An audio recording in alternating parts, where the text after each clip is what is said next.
Income tax. Dining table, सुबह का वक्त। सविता जी नाश्ता परोस रही हैं। राजेश जी अखबार पढ़ रहे हैं। सारिका अपनी प्लेट में ब्रेड जैम रखते हुए कहती है, पापा बोलो। पापा वो मुझे थोड़े से पैसे चाहिए थे। राजेश जी अखबार से नजरें उठाते हुए कहते हैं, फिर पैसा? अभी तो महीने की शुरुआत हुई है, पॉकेट मनी कहाँ गई? वो इस बार ना खर्चा थोड़ा ज़्यादा हो गया। क्या खर्चा हो गया भाई? मैंने तुम्हें पूरे 2,000 रुपये दे थे, इतने पैसे कहाँ खर्च कर दिए? पापा आजकल ज़माना बदल गया है, 2,000 रुपये में क्या होता है। ऑटो का किराया, कभी कभी बाहर खाने का खर्चा, और अब ऊपर से मेरे फेवरेट हीरो की नई मूवी भी आ गई है, वो तो देखने जाना होगा ना। अच्छा, तो तुम कह रही हो कि पॉकेट मनी खाने पीने और फिल्म देखने में उड़ा दी? पापा मूवी देखने तो जाऊंगी ना दोस्तों के साथ, दोस्तों के बीच इज्जत बनाने के लिए ये सब करना पड़ता है।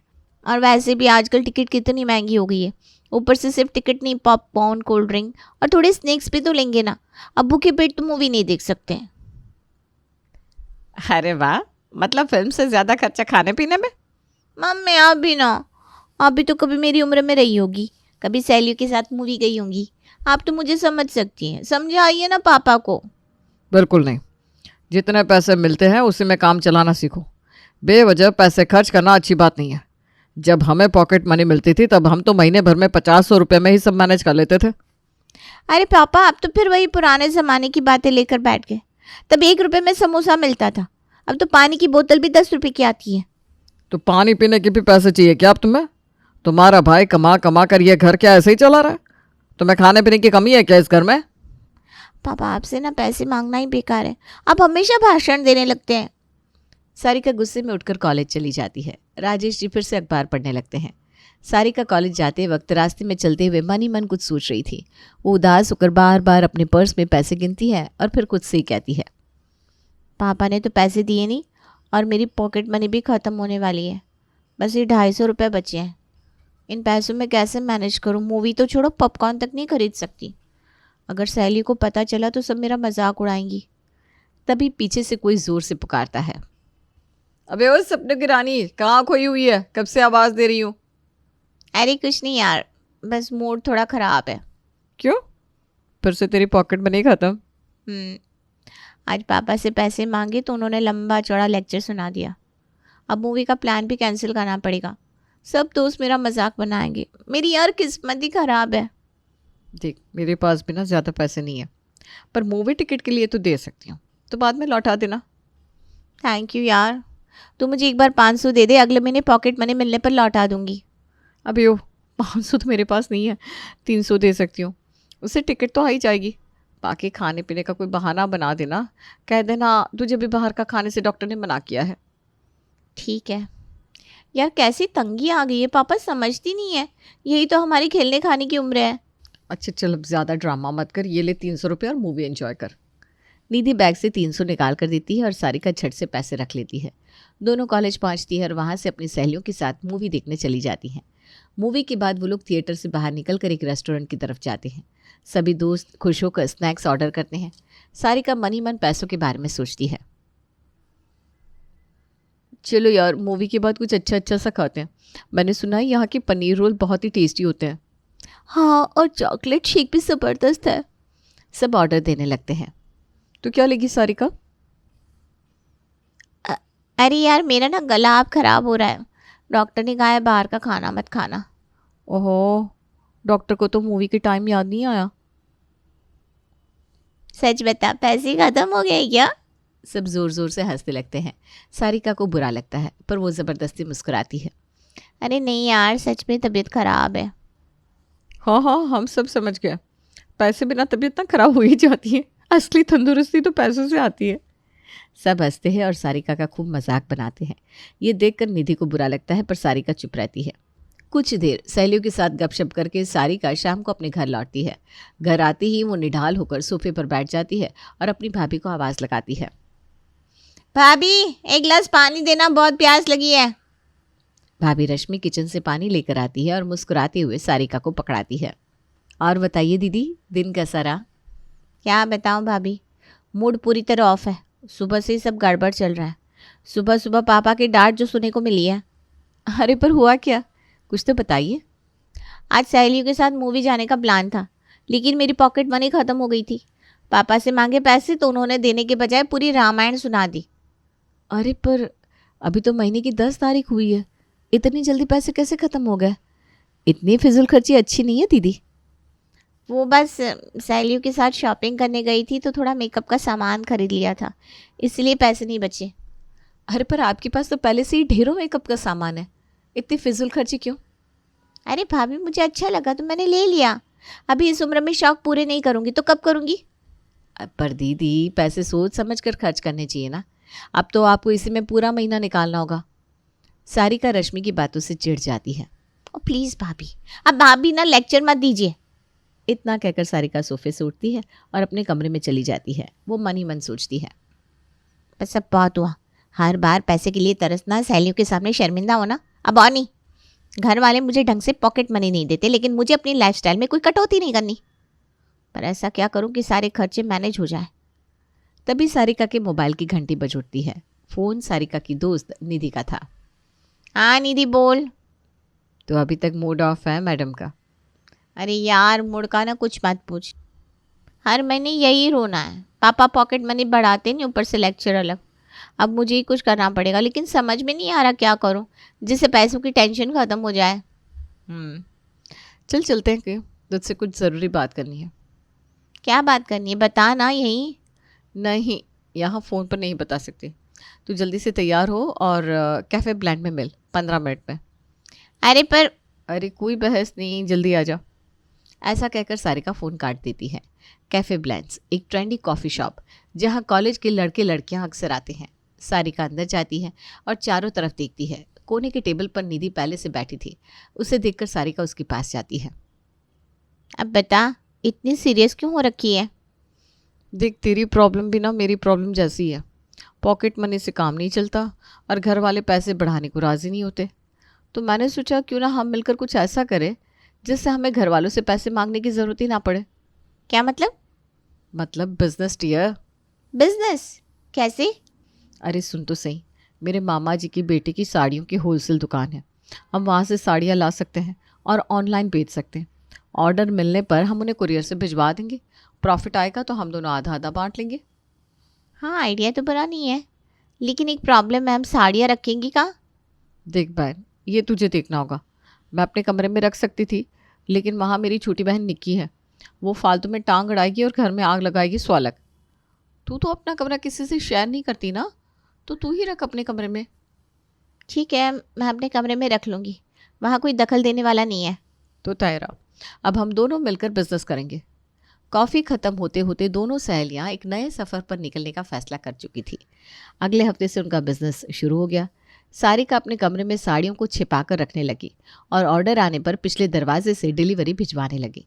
सारिका और निधि का बिजनेस चल निकला था। ऑर्डर भी आने लगे थे। जो भी प्रॉफिट आता था दोनों 50-50 कर लेते थे। पर निधि अपने पैसे सारिका के पास ही रख देती थी। एक दिन सारिका पिछले दरवाजे से एक पैकेट डिलीवरी बॉय को पकड़ाती है और कुछ पैसे लेती है। उसे लगा सब ठीक है, लेकिन तभी उसकी भाभी रश्मि दूर से ये सब देख लेती है। रश्मि सीधा घर वालों के पास पहुंचती है। मम्मी जी, पापा जी, मुझे लगता है दीदी कुछ तो घोटाला कर रही है। मैंने उन्हें छिपकर पिछले दरवाजे से किसी को कुछ देते हुए देखा है। घोटाला? कैसी बात कर रही हो बहू? हाँ, अभी अभी मैंने अपनी आंखों से देखा। दीदी पिछले दरवाजे पर किसी को कुछ दे रही थी और पैसे की बात भी कर रही थी। इतना सुनते ही पापा अखबार एक तरफ रख देते हैं और चश्मा उतारते हैं। सारिका, ज़रा इधर आना। सारिका पहले तो घबराती है, फिर अपने कमरे से बाहर आती है खुद को संभालते हुए। जी पापा, क्या हुआ? ये क्या सुन रहे हो? तुम्हारी भाभी कह रही है तुम पिछले दरवाजे से किसी को कुछ दे रही थी, पैसों की बात कर रही थी। क्या चल रहा है ये सब? सारिका को लगता है आज तो उसकी चोरी पकड़ी गई, लेकिन अगले ही पल वो खुद को संभालती है और मासूम बनकर रोने का नाटक करती है। आप सबने मुझे क्या समझ रखा है? क्या मैं ऐसी हूँ? ये सुनकर सविता जी घबरा जाती हैं और प्यार से सारिका के सर पर हाथ रख देती है। अरे बेटा, तुझे किसी चीज़ की कमी है? हम तेरी हर ज़रूरत पूरी करते हैं। पढ़ाई पर ध्यान दे बेटा, इन सब फालतू की चीज़ों में मत पड़। इतने में सारिका के भैया मोनू भी अंदर आ जाते हैं। सारिका, इस तरह चुप रहने से काम नहीं चलेगा। सच बताओ, ये सब क्या है? सारिका थोड़ा और ड्रामा करने का फैसला करती है। वो और ज़्यादा रोने लगती है। पता नहीं भाभी को मेरे बारे में क्या क्या गलतफहमी हो रही है। अगर उन्हें कुछ शक था तो मुझसे पूछ सकती थी, लेकिन नहीं, उन्होंने तो यहाँ पूरा तमाशा खड़ा कर दिया। सारिका थोड़ा रुकती है, फिर तुरंत नया झूठ गढ़ती है और रोती हुए कहती है, मैंने बस कुछ किताबें मंगवाई थी पर वो गलत आ गई थी, तो मैं उसे रिटर्न कर रही थी और भाभी ने देख लिया तो उन्हें कुछ और ही लग गया। सच में? सिर्फ किताबें? हाँ पापा, सच में। और अगर आपको यकीन नहीं तो मैं गोलू और मुन्नी की कसम भी खा सकती हूँ। ये सुनते ही घर वाले थोड़ा शांत हो जाते हैं। सविता उसे गले से लगाकर चुप कराने लगती है। अरे पगली चुप हो जा, हमें तुझ पर पूरा भरोसा है। पापा भी थोड़े सहज जाते हैं और भाभी को घूर कर देखते हैं। बहू, अगली बार बिना पूरी बात जाने कोई इल्ज़ाम मत लगाना। रश्मि मुंह बना लेती है, लेकिन अब कुछ नहीं बोल पाती। सारिका अपने मन में राहत की सांस लेती है। थैंक गॉड, आज तो बच गई मैं। सारिका की एक्टिंग ने फिर से सब कुछ चकमा दे दिया था। घर वालों को भरोसा हो गया था कि उसने कुछ गलत नहीं किया। अब सारिका निधि के साथ आराम से बिजनेस करने लगी थी और प्रॉफिट भी अच्छी होने लगी थी। अब तो सारिका के खर्च भी बढ़ गए थे। वो खूब शॉपिंग करती, मूवी देखने जाती, सहेलियों के सामने अपनी शान दिखाती। एक दिन, गोलू मुन्नी, आज हम लोग बाहर पिज़्ज़ा खाने चलेंगे, ठीक है? वाह बुआ, आप कितनी अच्छी हो। आई लव यू बुआ। आई लव यू टू बुआ, बहुत मज़ा आएगा आज। एक बात बताइए दीदी, ये इतने खर्चे जो आजकल आप कर रही हैं, इतने पैसे कहाँ से आ रहे हैं? ये सब तो मैंने अपनी पॉकेट मनी बचा बचा कर की है। अच्छा, मतलब आखिर आपको अकल आ ही गई कि पैसे बचाने से इंसान क्या कुछ नहीं कर सकता। जी भाभी, पापा की डांट ने बहुत कुछ सिखा दिया है मुझे। ऐसे ही सारिका के दिन मज़े से कट रहे थे।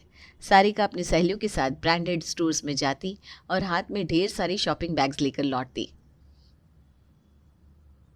अरे वाह, आज तो खूब खरीदारी हो रही है। लगता है बिजनेस अच्छा चल रहा है। बस यार, थोड़ा बहुत सेविंग कर ली थी तो अब खर्च कर रही हूँ। वाह, और हम लोग अब भी पापा से पॉकेट मनी के लिए लड़ रहे हैं। इसीलिए तो कहते हैं कुछ अपना खुद का करना चाहिए। ऐसे ही सारिका शॉपिंग करके और सहेलियों के सामने अपनी शेखी बगार कर घर आती है।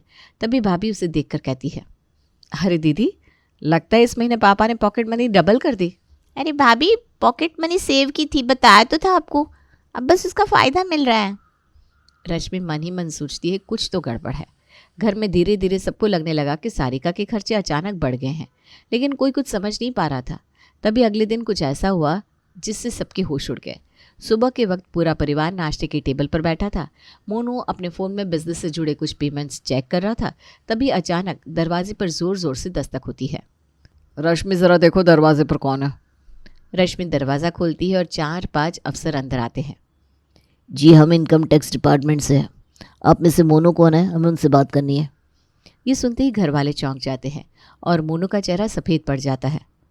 मोनू, इनकम टैक्स क्या कर दिया तूने? मोनू हकलाते हुए कहता है, अब मैंने कुछ नहीं किया। अफसर मोनू के सामने कुर्सी खींचकर बैठते हैं। एक अफसर अपनी फाइल खोलता है। हमें इन्फॉर्मेशन मिली है कि इस घर में गैर कानूनी तरीके से इनकम हो रही है और टैक्स की चोरी की जा रही है। रश्मि टेंशन में मोनू को घूरती है। अजी, ये क्या कर दिया आपने? मोनू हड़बड़ा जाता है। डर के मारे उसकी हालत ख़राब हो जाती है।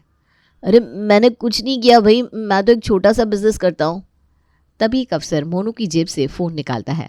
उसमें ढेर सारे पैसों के ट्रांजैक्शंस होते हैं। सब घर वाले हैरानी से उसे देखते हैं।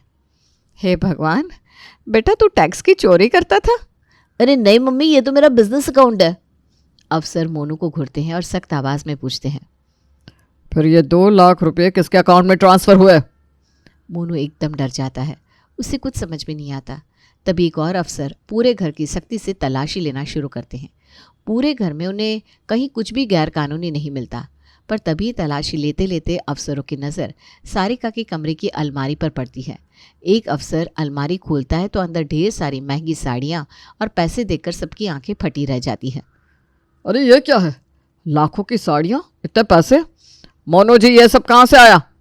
घर वाले फिर से मोनू की तरफ घुरते हैं। राजेश जी गुस्से में खड़े हो जाते हैं।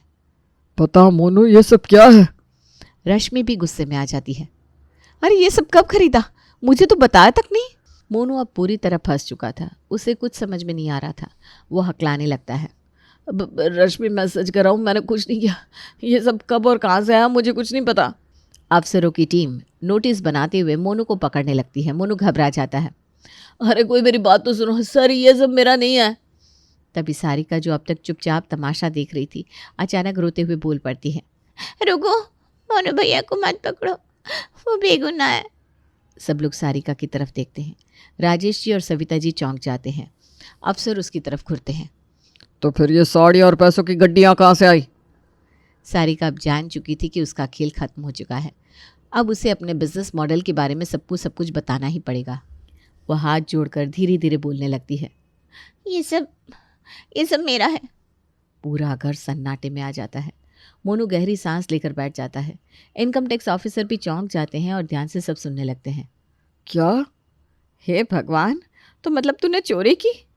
नहीं मम्मी, मैंने और नीति ने मिलकर एक बिज़नेस शुरू किया था साड़ियों का। मैंने घर में ही स्टोर बना लिया और पिछले दरवाजे से ऑर्डर बेचती थी। उससे जो मुनाफा आता वो हम लोग आधा आधा बांट लेते थे। वो अपने पैसे भी मेरे पास ही रख देती थी। अब पापा ने तो मुझे एक्स्ट्रा पॉकेट मनी देने से मना कर दिया था, तो कुछ ना कुछ करके मुझे अपने पैसों की तंगी मिटानी थी और ये रास्ता उस काम के लिए मुझे बेस्ट लगा। अब रश्मि की आंखें चमक उठती है। वो ताली बजाकर बोलती है। देखा, मैं कह रही थी ना कि ये छुपकर कोई ना कोई घोटाला कर रही है, पर आप लोगों ने तो मेरी बात को नज़रअंदाज कर दिया और अपनी इस लाडली बेटी के बहाने में फंस गए। राजेश जी और सविता जी अब पूरी तरह गुस्से में थे। इनकम टैक्स अफसर अब तक हैरानी से सब सुन रहा था। तो असली गुनहगार ये लड़की है? मतलब मैं बेवजह फंस रहा था। सारिका सिर झुका लेती है। अफसर उसे डांटने लगते हैं। बिना टैक्स भरे बिजनेस कर रही थी, ना तो इनकम टैक्स भरा और ना ही बेचे हुए प्रोडक्ट्स पर जीएसटी भरा, ऊपर से बिना जीएसटी नंबर के बिजनेस कर रही थी। तुम्हें पता भी है ये कितना गैर कानूनी है? सारिका धीरे धीरे सिर हिलाती है और कहती है। सॉरी सर, मुझे नहीं पता था कि ऐसा करना गलत होता है। मैं अपनी पूरी कमाई की डिटेल देने और उस पर टैक्स के साथ जुर्माना भरने को भी तैयार हूँ। राजेश जी भी अफसर के आगे हाथ जोड़ लेते हैं। हमें शर्मिंदा कर दिया तूने सारिका। तुझे बिजनेस करना था तो सही तरीके से करती। एक बार मुझसे ही पूछ लिया होता, मैं तुझे बिजनेस करने का सही तरीका सिखा देता। और तुझे अभी बिजनेस करने की ज़रूरत क्या है? पहले पढ़ाई तो पूरी कर ले। अगर तू सही से खर्च करे तो तुझे जितनी पॉकेट मनी मिलती है उससे तेरा काम आसानी से चल जाएगा। अब मोनू थोड़ा रिलैक्स हो जाता है और फिर मुस्कुराकर कहता है। देख लिया पापा, बेगुनाह को पकड़वा रही थी ये लड़की। ऐसा कहकर मोनू अफसर से बात करता है। उन्हें समझाता है कि सारिका की गलती है, लेकिन वो इस बारे में जानती नहीं थी। वो माफ़ी मांगता है और पूरा टैक्स भरने का वादा करता है।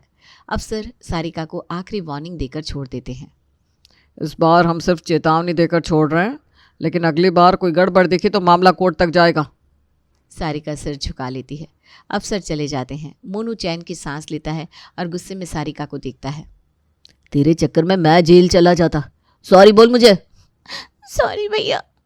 आज के बाद कोई चोरी छिपे बिजनेस से ही करेगा। पहले पढ़ाई पर ध्यान दो। सारिका धीरे से मुस्कुराती है।